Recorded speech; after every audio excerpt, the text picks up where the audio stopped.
Autumn into winter is arguably now the high point of the shore fishing calendar in Cornwall. With a variety of species to target and specimen fish in abundance, this is the time to concentrate your efforts if you're looking to experience Cornish shore fishing at its best. In particular, this is peak season for pollock, with the fish being in prime condition and full of fight. With perfect conditions and the prospect of bagging some of these bronze flank beauties in mind, Stu, Roy and myself decided to head down to West Cornwall to a mark with lots of past form for quality pollock fishing. Stu and Roy had chosen to go with two classic methods for targeting pollock: deep spinning with moving baits and static leathering with baits popped up from the bottom. This two-pronged tactical approach keeps you busy and makes for an enjoyable day out on the rocks. If things go quiet, there's always a local wrasse population to pester too. Can you just talk me through this rig you're using, Roy? Literally a simple little pulley rig. All I've literally got is one swivel, a bead, instead of another swivel there, saves tackle losses, a knot. So yeah, it runs up against there.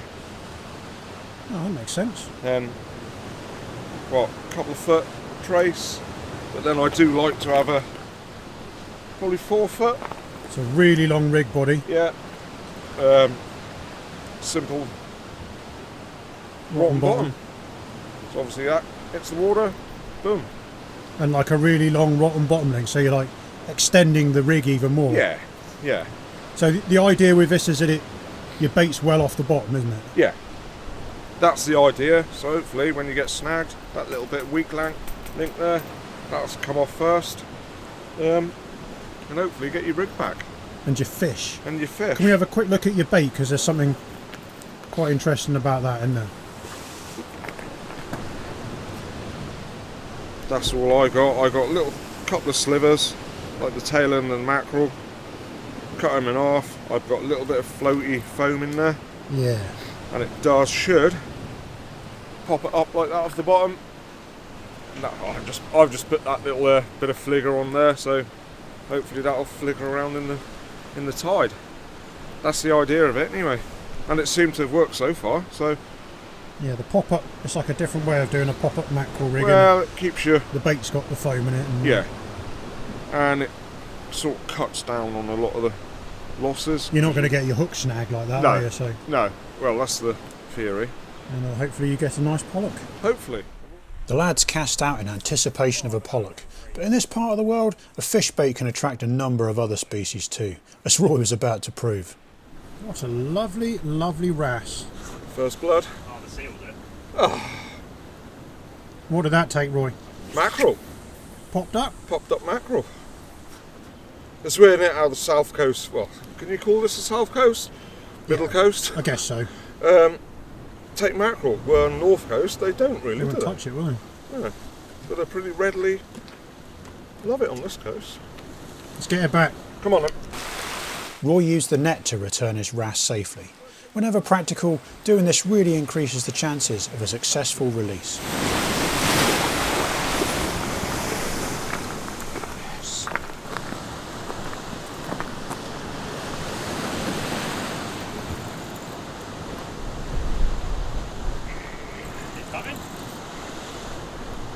Go on, Roy. When fishing for pollock near the seabed, it's common for a hooked fish to run you into a snag. Oftentimes, changing the angle of pull on the fish or giving it a little slack to swim itself out will get you back in business. Try a different angle, Roy. I will.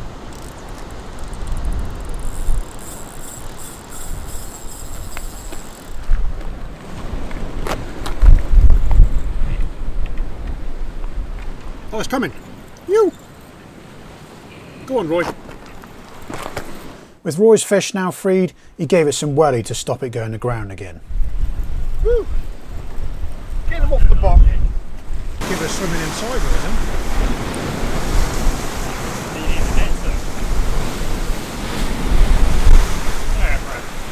Full off.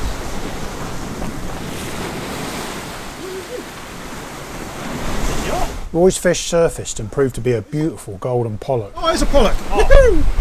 I need a net, don't I? Yeah. Take it round the side here. Right, you go round left.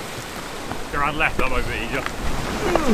With the fish beaten, it was now Stu's job to get it in the net.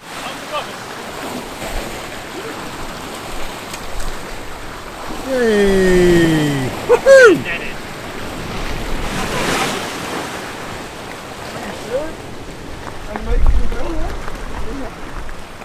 You caught me as well. Ow. Oh, sorry, young man. That's not a bad one. That's not a bad fish, is it? Well done, Sir Royston. Get your leg.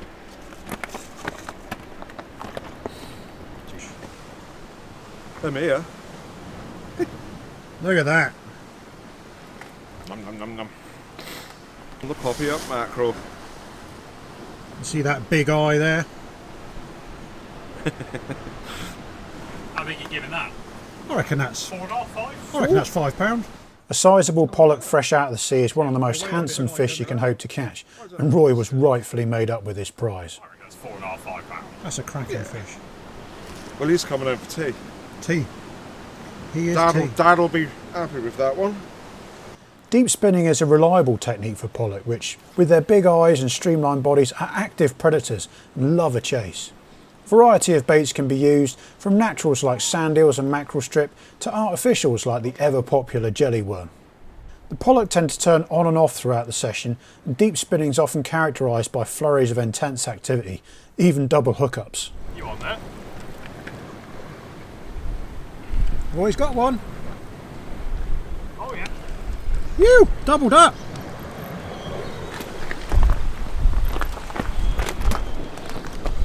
I wonder if we have the same fish. Mine's only little as well.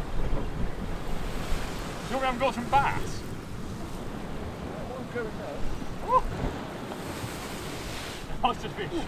There's mine. Oh, Roy, Oh, Roy's got the bigger one again. Roy looks like he's got a decent fish there on the deep spinner.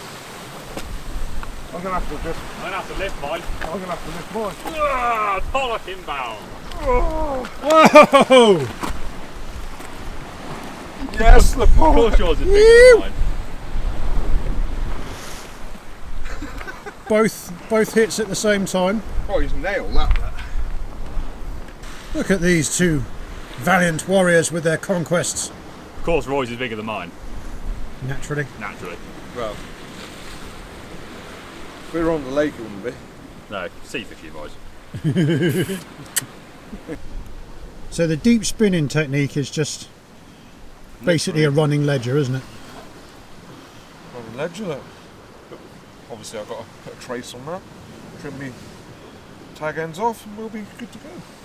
And use a fairly long trace? I usually use about 2 to 3 foot. Yeah. That's what? 3 foot? Yeah, probably 3-4 foot there, isn't it, of trace? Yeah. That'll do me anyway. And a sand eel. And a sand eel, but the main thing you've got to put on before the sand eel is a hook. A hook. What kind of hook are you using? Just like a wide gate? Wide gate. I think it's a 3040, I think. Yeah. That's it. Simple for a simple person. There we go. Nice straight sand eel for spinning. It's got to be straight, hasn't it? Well, yeah, I think so. Yeah, So explain to me what you're doing. You're casting it out. cast it out, let it hit the bottom. Well, I'm letting it hit the bottom. Roy would start retrieving this pretty quickly. Yeah. But in my eyes, pollock are on the bottom somewhere. And then just slowly start winding. And it seems to be you either just get a tap tap and your rod goes over, or you just keep winding and you feel pressure and you know you're on. You're on. It's meant to how like they could just be in that feeding mood. And It's just like a little bit of tide sometimes makes all the difference, doesn't it? gone from being nothing to 2 fish at the same time. Yeah. Roy, you like to retrieve pretty much as it hits the water, don't you? I do let that fish then was I did let it drop. To be fair. Really, so only because I'm scared of losing legs. That's a legitimate concern. That was mine. Yep. Well, this isn't very big. There might be a wrasse, this one. Oh, head shaking. Oh, the Kaizen can do anything. nothing a clothing cannot do. Oh, there's a Pollack. Little Pollack.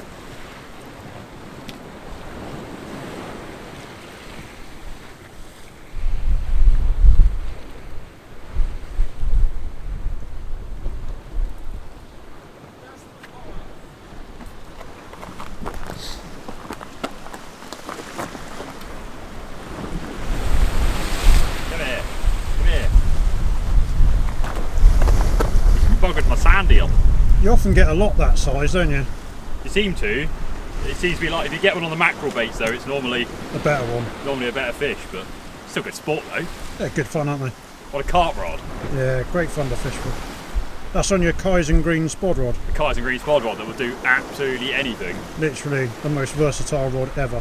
Thing is though, you could come down here with sandy Andes, any soft plastic, and having that on a 12 to 42 gram lure rod, still great fun. Really good fun.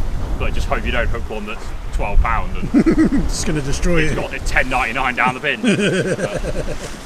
With small pollock attacking the deep spun sand eels with gusto, Stu tried a different tactic, swapping his sand eel for a large ragworm. After a few casts, it looked like his decision had paid off. A very long history of calling out the wrong species.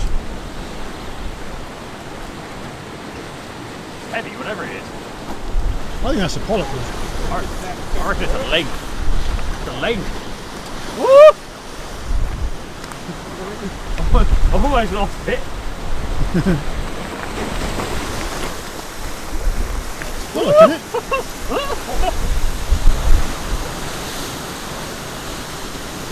Oh, I've got that. On the crankworm. Come on, smell. Come on.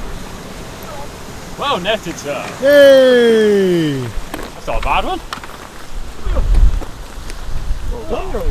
On Another the deep, nice pollock. on the deep span ragworm. Oh! There we go. There we go. On the deep span blob of sand eel. It's ragworm, that is. Ragworm. Lying again. On the ragworm. Yeah, I reckon that's pretty close. Cracking fish. Gave a very good fight too.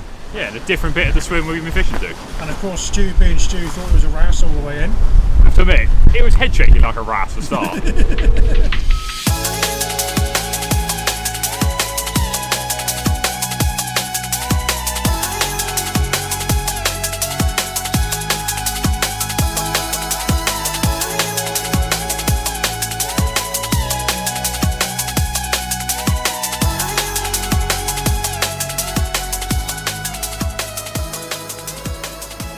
The lads have been having a blast with the spinning gear while the bottom rod sat largely forgotten, but a series of weighty nods on Roy's rod tip made him put down his light outfit for a moment.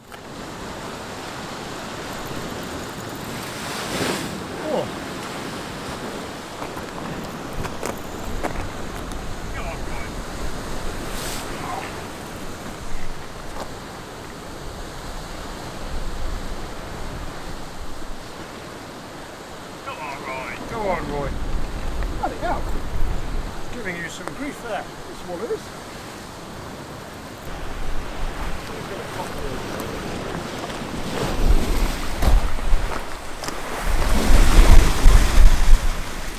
Don't know how I'm going to lap this. Great, didn't Really? He's not that big, you'll be alright. We'll just leader it. Oh, yeah. Leader it.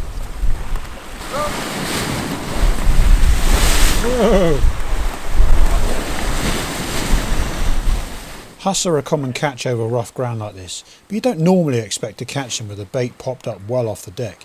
Just shows that when the fish really want the bait, they're happy enough to go out of their way to get it. Oh, good us, to be fair. Good us. Dark, isn't it? There we go. Lovely, so the popped up mackerel, Obviously wasn't popped up that way. yeah, he'll still obviously swim up for it. Yeah.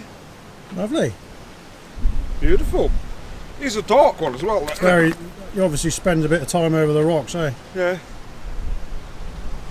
They're cool Species fish, number aren't they? 3 today. We're doing well. Happy days.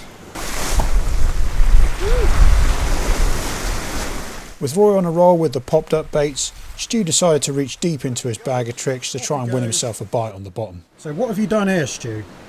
Got your pop-up mackerel, get another sliver, cut some lines down it so it just flaps around the tide. Who knows if it makes a blind bit of difference.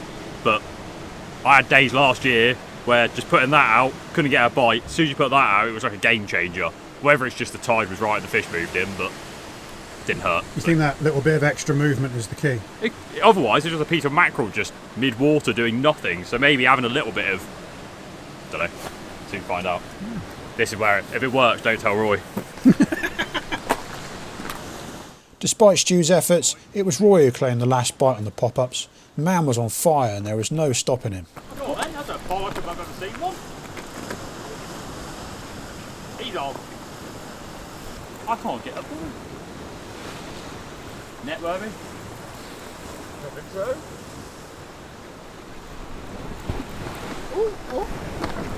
Pulling a bit. I'm gonna get It did then.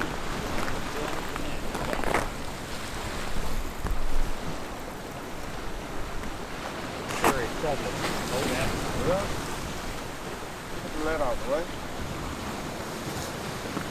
We're in. There you go, sir. Thank you, sir. Pollack number 567. In conclusion, Roy is the far better pop-up angler than me. Lovely fat pollock. He is a fat one. Oh, there's a tuna out there. What was that on, Roy? Popped up mackerel again. Oh yeah. Oh, come on. Give you a good scrap, that one, didn't Yeah, he? he did actually. Yeah. So Roy's used mono today and you've used braid. What do you think the difference has been? The only noticeable thing we found is with the mono, Roy struggles to get your lead up as quick.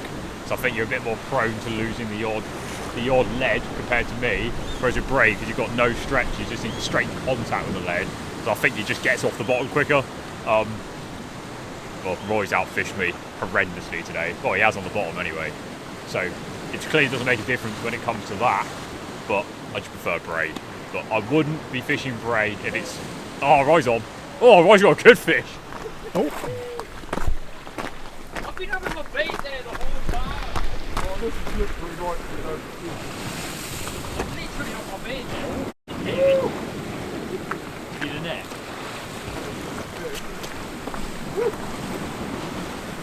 Not a bad one. go on, Roy. Go on then, sir. Still in there? Yes, the Pollack. I've literally had my bait there all day. What, right down there? Not down there. Here, sir. There you go, you hit the bugger back. That fish. With the light fading away, it was time to pack down the gear and head back to civilization. It had been a brilliant day and a timely reminder of how fun the shore fishing can be at this time of year. With regular bites from quality fish, the session had gone as well as we could have hoped for. We were all already looking forward to the next one.